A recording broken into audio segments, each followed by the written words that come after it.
مولانا عطا اللہ خان صفدر کے official YouTube channel کو سبسکرائب کریں۔ باب فی الیقین والتوکل، یہ باب ہے یقین اور توکل کے عنوان پر۔ تو علامہ نووی رحمۃ اللہ علیہ نے اس کے اوپر احادیث ذکر کی ہیں اور اپنی عادت کے موافق اس باب کے اوپر قرآن کریم کی کئی آیات پہلے ذکر کی ہیں۔ میں ان کا ترجمہ کر دیتا ہوں۔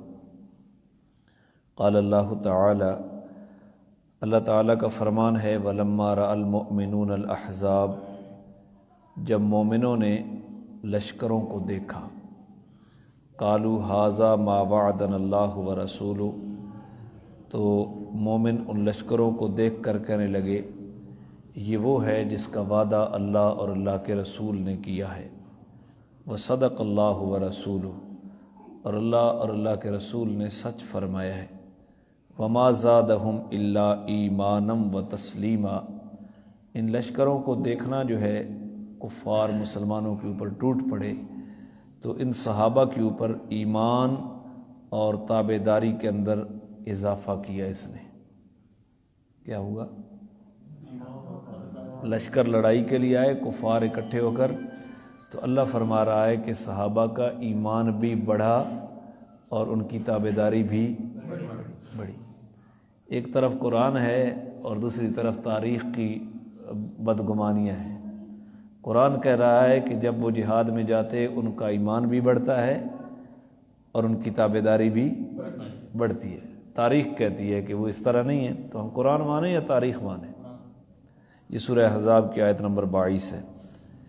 وقال تعالی، اللہ تعالیٰ نے فرمایا الذین قال لهم الناس ان الناس قد جمعوا لکم، کہ وہ لوگ جن کو لوگوں نے کہا تھا کہ لوگوں نے تمہارے لیے لشکر جمع کر دیا، غزوہ احد کے غزوہ بدر کے بعد، فخشوہم، لہٰذا ان سے ڈرو، ان کو یہ دھمکی دی گئی، فزادہم ایمانا، لیکن اس دھمکی کے جواب میں ان کا ایمان بڑھا، ان کا ایمان بڑھا۔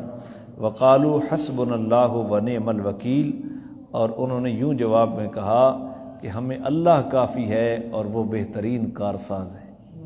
یہ قرآن ہے صحابہ کے بارے میں اور دوسری طرف تاریخ ہے، لہذا ہم صحابہ کو تاریخ کے معیار پر نہیں پرکھیں گے، صحابہ کو قرآن اور فرمان مصطفیٰ کے معیار پر پرکھیں گے۔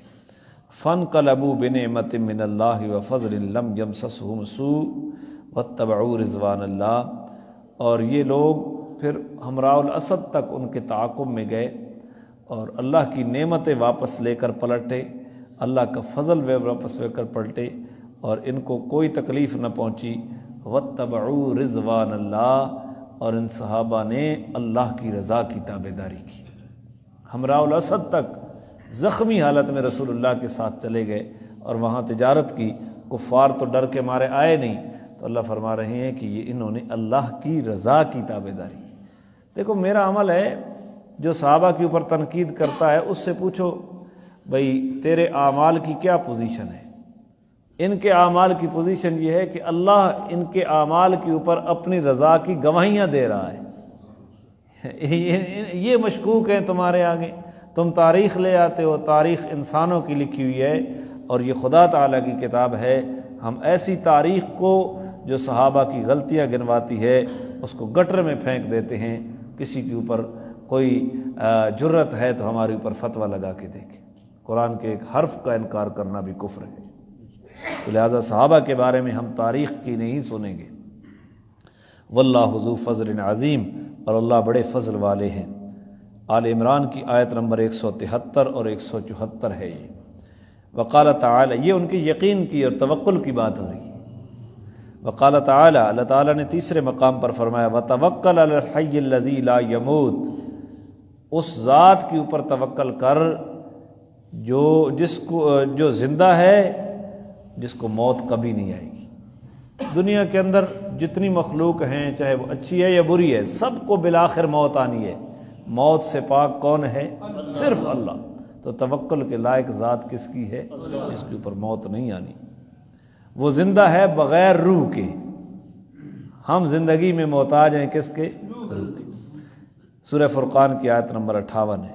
وقال تعالی، چوتھی آیت میں اللہ تعالیٰ نے فرمایا وَعَلَى اللَّهِ فَلْيَتَوَكَّلِ الْمُؤْمِنُونَ، مومنوں کو چاہیے کہ وہ صرف اللہ کے اوپر بھروسہ کریں۔ یہ سورہ ابراہیم کی آیت نمبر 11 ہے۔ پانچویں، وقال تعالی فَإِذَا عَزَمْتَ فَتَوَكَّلْ عَلَى اللَّهِ، جب تو عزم مکمل کر لے تو پھر اللہ کے اوپر توکل کرو۔ اس کا بھی ایک پس منظر ہے، بس میں اس کا خلاصہ بتا دیتا ہوں کہ جب آپ مشورہ کرتے ہیں نا تو مشورے میں ایک بات طے ہو جاتی ہے فتوکل اللہ، تو پھر کس کے اوپر توکل کرنا ہے؟ اللہ کے اوپر۔ آل عمران کی آیت نمبر 159۔ والآیات فی الامر بالتوکل کثیرۃ معلومہ، حضرت فرماتے ہیں کہ توکل کے بارے میں بہت ساری آیات موجود ہیں۔ چھٹی آیت بھی ذکر کی وَمَن يَتَوَكَّلْ عَلَى اللَّهِ فَهُوَ حَسْبُهُ، جو اللہ کے اوپر بھروسہ کرتا ہے اللہ اس کو کافی ہو جایا کرتا ہے۔ سورۃ طلاق کی آیت نمبر 3۔ وقال تعالی، ساتویں، انما المؤمنون الذین اذا ذکر اللہ وجلت قلوبہم، بے شک مومن وہ ہیں جب ان کے سامنے اللہ کا ذکر کیا جاتا ہے تو ان کے دل ڈر جاتے ہیں۔ وَإِذَا تُلِيَتْ عَلَيْهِمْ آيَاتُهُ زَادَتْهُمْ ایمانا، مومنوں کی دوسری صفت یہ ہے کہ جب ان کے اوپر اللہ کی آیات پڑھی جاتی ہیں تو ان کا ایمان بڑھتا ہے۔ مومنوں کی تیسری صفت وَعَلَىٰ رَبِّهِمْ يَتَوَكَّلُونَ، کہ وہ اپنے رب کے اوپر کیا کرتے ہیں؟ بھروسہ کرتے ہیں۔ سورہ انفال کی آیت نمبر 2۔ حضرت کہتے ہیں کہ اس کے علاوہ بھی بہت ساری آیات یقین اور توکل کے اوپر ہے۔ تو یقین جانیں یہ قرآن و حدیث کی مجالس یہی ایمان کی بڑھوتری کا ذریعہ ہے۔ آپ اپنی لو انہی کے ساتھ لگائیں، اپنی نسلوں کو انہی مجالس کے ساتھ جوڑیں۔ اب پہلی حدیث اس عنوان کے اوپر، عن ابن عباس رضی اللہ عنہما قال قال رسول اللہ صلی اللہ علیہ وآلہ آلہ وسلم، حضرت عبداللہ بن عباس رضی اللہ عنہما، یہ عنہما بھی میں نے پہلے بتایا کیوں لکھا بھائی، بیٹا بھی صحابی ہے اور باپ بھی، ابن عباس بھی صحابی ہے اور عباس بھی صحابی ہے، لہذا دونوں کو حضرت نے اکٹھا کر دیا کہ عباس کے اوپر بھی اللہ راضی ہو اور ابن عباس پر بھی اللہ راضی ہو۔ رسول اللہ صلی اللہ علیہ وسلم نے فرمایا عرضت علی الامم، میری اوپر امتیں پیش کی گئیں۔ کیا فرمایا؟ میری اوپر امتیں پیش کی گئیں۔ فرأیت النبی صلی اللہ علیہ وسلم ومعہ الرہیت، میں نے، حضور فرماتے ہیں کہ میں نے کسی نبی کو دیکھا، اس کے ساتھ چھوٹی سی جماعت تھی، 10 سے کم لوگ اس کی امت میں تھے۔ نبی نے محنت کی اور کتنے لوگ ایمان لائے؟ 10 سے کم۔ والنبی معہ الرجل والرجلان، پھر میں نے کسی نبی کو دیکھا جس کے ساتھ ایک امتی تھا یا 2 امتی، بس پوری محنت۔ والنبی ولیس معہ احد، اور پھر میں نے ایک نبی کو بھی دیکھا جس کے ساتھ کوئی امتی نہیں تھا۔ نبی نے محنت کی، ایمان کسی نے، لیکن یہ یاد رکھنا کوئی ایمان لائے یا نہ لائے نبی ہر حال میں کامیاب ہے۔ ہمارا کام ہے محنت کرنا، ہمارا کام یہ نہیں ہے کہ لوگ ہماری محنت کے اوپر نتائج مرتب کرتے ہیں یا نہیں، ہم مکلف ہیں کوشش کے، نتیجے کے مکلف نہیں۔ پھر فرمایا اذ رفع لی سواد عظیم، اچانک ایک بہت بڑی جماعت میرے سامنے کی گئی۔ فظننت انہم امتی، حضور فرماتے ہیں کہ میں نے گمان کیا کہ یہ میری امت ہے۔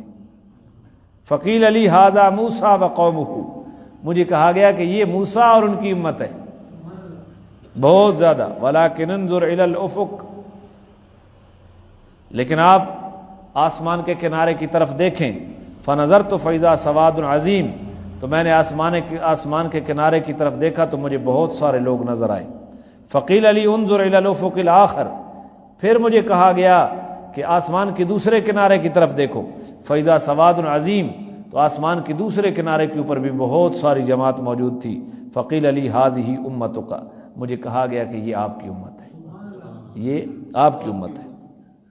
وما ہم 70,000، اور اس آپ کی امت کے ساتھ 70,000 آدمی ایسے ہیں، یدخلون الجنت بغیر حساب ولا عذاب، جو جنت کے اندر بغیر حساب کے اور بغیر عذاب کے داخل ہوں گے۔ آپ کی امت میں کتنے؟ یہ 70,000 کا عدد مراد نہیں ہے، یہ کثرت مراد ہے۔ جی میں بندہ اگر نہیں، میں تو 70 ویری نہیں سمجھایا، اس کو گن کے تو نہیں سمجھایا انہوں نے، یعنی کثرت سے ایسے لوگ آپ کی امت میں ہوں گے جو بغیر حساب اور بغیر عذاب کے جنت میں داخل ہوں گے۔ ثم نہض فدخل منزلہ، پھر نبی علیہ الصلوۃ والسلام وہاں سے اٹھ گئے اور یہ بات اپنے صحابہ کو بتا کر اپنے گھر چلے گئے۔ فخاض الناس فی اولئک الذین یدخلون الجنۃ بغیر حساب ولا عذاب۔ اب جو صحابہ وہاں بیٹھے تھے نا، وہ باس میں لگ گئے ان لوگوں کے بارے میں جو جنت میں بغیر حساب اور بغیر عذاب کے داخل ہوں گے کہ وہ کون ہیں۔ فقال بعضهم، تو کچھ کی رائے یہ ہوئی، فلعلهم الذین صحبوا رسول اللہ صلی اللہ علیہ وسلم، شاید یہ 70,000 وہ لوگ ہوں جنہوں نے حضور کی صحبت اٹھائی ہے، یعنی صحابی بنے ہیں۔ وقال بعضهم فلعلهم الذین ولدوا فی الاسلام ولم یشرکوا باللہ شیئا، اور کچھ لوگوں کی رائے یہ ہوئی شاید یہ وہ لوگ ہوں جو بغیر حساب اور عذاب کے جنت میں داخل ہوں گے، جو اسلام کے اندر پیدا ہوئے اور اللہ کی ذات و صفات میں کوئی شرک نہیں کیا، شاید یہ وہ ہوں۔ وذکروا اشیاء، اسی طرح کی بات چلتی رہی، کوئی کچھ کہتا کوئی کچھ کہتا۔ فخرج علیہم رسول اللہ صلی اللہ علیہ وسلم، حضور علیہ السلام اپنے گھر سے سن کر باہر تشریف لائے ان کی بات کو۔ فقال ما الذی تحوزون فیہ، حضور نے فرمایا وہ کیا چیز ہے جس کے بارے میں تم بحث کر رہے تھے؟ فاخبروہ، انہوں نے حضور کو خبر دی، یا رسول اللہ ہم اس طرح آپس میں بحث کر رہے تھے ان 70,000 افراد کے بارے میں جنہوں نے بغیر حساب اور بغیر عذاب کے جنت میں داخل ہونا ہے۔ فقال هم الذین لا یرقون ولا یسترقون ولا یتطیرون وعلی ربہم یتوکلون۔ معنی کر دوں یہ کافی ہے، انہوں معنی اوقت ہی بنی۔ یہ 70,000 بغیر حساب اور بغیر عذاب کے وہ جنت میں داخل ہوں گے جو نہ دم کرتے ہوں گے، نہ دم کرواتے ہوں گے، نہ فال لیتے ہوں گے، صرف اپنے رب کے اوپر بھروسہ کرتے ہوں گے، نہ کہیں کو دم کرایا، نہ خود کہیں دم کیتا، نہ فال کٹایا۔ اور فال وہ اس طرح نا کہ قریش مکہ نے کوئی کام کرنا ہوتا وہ پرندہ اڑاتے، اگر پرندہ دائیں طرف اڑتا نا تو وہ کہتے کہ کام میں خیر ہے، پرندہ بائیں طرف اڑتا تو وہ خیر نہیں ہے، وہ کام مؤخر کر دیتے۔ اجے میں اسا سویرے سویرے نکلیے تو بلی رہے تو لگ گئی۔ تو کئی ایسے ظالم ہیں جنہیں کئی قوموں نے نام رکھے ہوئے، فلانی قوم نے بندہ سویرے سویرے ملے تو کم بھیڑو، یہ فال ہے، بد فالی ہے، یہ گناہ ہے۔ تو فرمایا دم کرانا جائز ہے، دم کرنا بھی جائز ہے، بشرطے کہ قرآن و حدیث کے مطلب۔ یہاں متوکل لوگوں کے بارے میں کہا جائے، یعنی اللہ کی ذات کے اوپر ان کا اتنا توکل ہوگا کہ نہ وہ دم کریں گے، نہ دم کروائیں گے، نہ وہ فال لیں گے، صرف اللہ کی ذات کے اوپر توکل کریں گے۔ جی بغیر حساب اور بغیر عذاب کے کہاں داخل ہوں گے؟ جنت میں داخل۔ فقام عکاشۃ بن محصن، تو حضرت عکاشہ بن محصن رضی اللہ تعالیٰ عنہ کھڑے ہو گئے۔ فقال ادعو اللہ ان یجعلنی منہم، یا رسول اللہ آپ اللہ سے دعا کریں کہ اللہ مجھے انہی 70,000 میں بنا دے۔ فقال انت منہم، حضور نے فرمایا تو انہی میں سے۔ کیا فرمایا؟ تو انہی میں سے۔ ثم قام رجل آخر، پھر ایک اور آدمی کھڑا ہو گیا اور اس نے کہا ادعو اللہ ان یجعلنی منہم، کہ میرے لیے بھی دعا کریں کہ اللہ مجھے ان سے کر دے۔ فقال سبقک بہا عکاشہ، حضور نے فرمایا بس عکاشہ نے سبقت حاصل کر لی ہے، عکاشہ نے پہل کر لی ہے۔ اب اس کے اوپر بحث ہے کہ حضور نے دوسرے کے لیے دعا کیوں نہیں کی، ہمیں اس کے پیچھے پڑنے کی ضرورت نہیں ہے، ساری باتیں بتانے کی بھی نہیں ہوتی، ساری باتوں کے پیچھے پڑنے کی ضرورت بھی نہیں ہوتی۔ تو رات ایک ساتھی کرڈی کا، اس نے مجھے فون کیا کہ مولوی صاحب میرا بیٹا پیدا ہوا، میں آپ کے جلسے میں بھی نہیں آ سکا اس دن، تو آپ نام رکھیں۔ میں کہ بھئی تیرا بھرا مولوی ہے تو اسے کو نہ رکھوا، اس کو وہ انگوڑے نہ رکھنا سڈے کو نہ کھے نہیں میں کہ چلو بات وڑ لے کوئی سوچ کے دسئی ہوں۔ اتنے تک میں مطالعہ رات شروع کیتا تو اے صحابی دی فضیلت آ گئی عکاشہ دی۔ میں اس ساتھی نے فون کیتا، میں کہ بس اپنے پتر دا نام محمد عکاشہ رکھ، اے او بھی جس نو بغیر حساب اور بغیر عذاب نے جنت مل گئی، نبی پاک دنیا تے گارنٹی دے دیتی۔ اس کا استاد جی ٹھیک ہے تو نہ یاد رکھے کر عکاشہ عین کاف کا شالا شین شا. تو اللہ ہمیں بھی توکل نصیب فرمائے. دوسری حدیث اس عنوان کے اوپر عن ابن عباس رضی اللہ عنہما ایضاً، حضرت عبداللہ ابن عباس سے ایک دوسری روایت، ان رسول اللہ صلی اللہ علیہ وسلم کان یقول، کہ نبی پاک یوں فرمایا کرتے تھے. دیکھو حضور کا طرز، اللہم لک اسلمت و بک آمنت، اللہ میں تیرا تابع فرمان ہوں اور تیرے ساتھ میں ایمان لاتا ہوں. اللہم لک اسلمت و بک آمنت وعلیک توکلت، حضور فرماتے اللہ میں تیری ذات کے اوپر توکل کرتا ہوں. وَإِلَيْكَ أَنَبْتُ، اللہ میں تیری ذات کی طرف رجوع کرتا ہوں. وَبِكَ حَاسَمْتُ، اللہ میں تیری مدد کے ذریعے جھگڑا کرتا ہوں. جب دشمن سے جھگڑا ہوتا ہے تو مدد کس کی ہوتی ہے؟ اللہ کی. اللہم اعوذ بعزتک، اللہ میں تیری عزت کے ذریعے پناہ مانگتا ہوں. لا الہ الا انت، لا الہ الا انت، اللہ تیرے سوا الہ کوئی نہیں ہے، تیرے سوا مشکل کشا حاجت روا، تیرے سوا داتا، تیرے سوا غوث اعظم کوئی نہیں ہے، دستگیر کوئی نہیں. ان تذلنی، میں پناہ مانگتا ہوں ان تمام چیزوں سے کہ تو مجھے گمراہ کر دے. اللہ میں گمراہی سے کیا مانگتا ہوں؟ پناہ. پیچھے جو بات ہے اللہ میں تیرا تابع فرمان ہوں، تیرے اوپر ایمان لاتا ہوں، تیرے اوپر توکل کرتا ہوں، تیری طرف رجوع کرتا ہوں، دشمنوں کے ساتھ جھگڑا تیری مدد کے ساتھ کرتا ہوں. اللہ تیری عزت کے ذریعے میں پناہ مانگتا ہوں کہ تو مجھے گمراہی سے بچا لے. لا الہ الا انت، تیرے سوا الہ کوئی. اب حضور تو گمراہ ہو ہی نہیں سکتے، یہ ہمیں کہا جا رہا ہے، ہمیں تعلیم دی جا رہی ہے. کر دی انت الحی الذی لا یموت، اللہ تو وہ زندہ ہے جس کو موت نہیں آئے گی. اللہ کی تعریفیں حضور کرتے. والجن والانس یموتون، جتنے جنات ہیں اور جتنے انسان ہیں سب نے مرنا ہے، لہذا مانگنا چاہیے تو کس سے؟ داتا بنانا چاہیے تو کس میں؟